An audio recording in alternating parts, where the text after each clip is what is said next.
आपका एक बंधन, एक समस्या, एक बकवास जो आपके आसपास के लोग झेलते हैं, उनमें से एक चीज खत्म होनी चाहिए। आप सब कुछ एक साथ नहीं छोड़ सकते, कम से कम एक छोड़ें। क्या आप ऐसा करेंगे?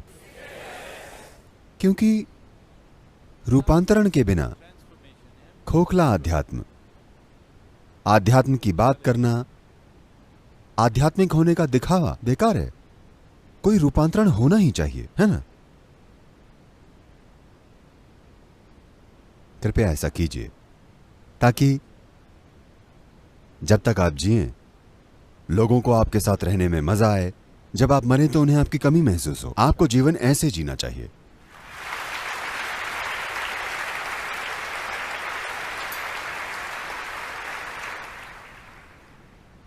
एक दिन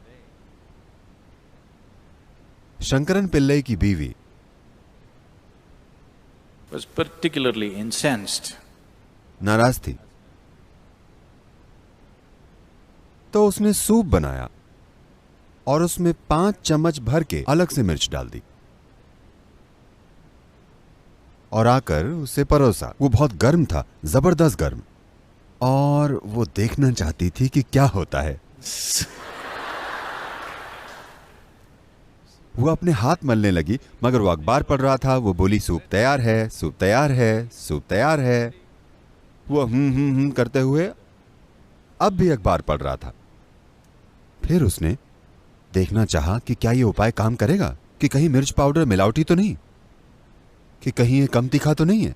तो उसने सोचा कि चख के देखते हैं और 1 चम्मच भर के मुंह में रखा।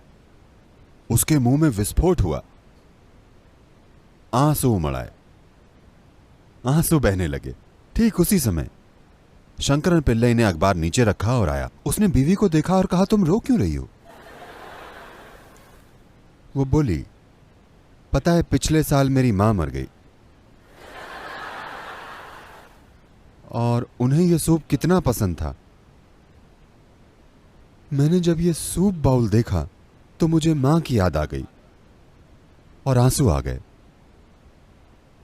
अच्छा ऐसा है, कोई बात नहीं, क्या कर सकते हैं, हम सब कभी ना कभी अपने माँ बाप को खो देते हैं, कोई बात नहीं। और शंकरन पिल्लई सूप के साथ फिर अखबार में घुस गया और अखबार पढ़ते हुए उसने मुंह में सूप रखा। वो डायनामाइट की तरह फटा, क्योंकि उसने पूरा चम्मच पिया था।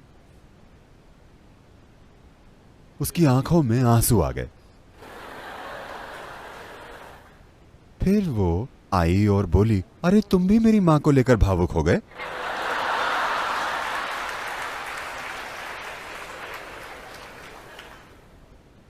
वो बोला, नहीं नहीं, मैं तुम्हारी मां के मरने पर नहीं रो रहा।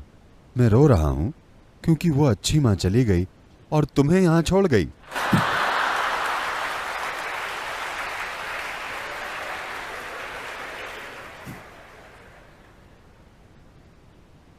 ये जीने का तरीका नहीं है।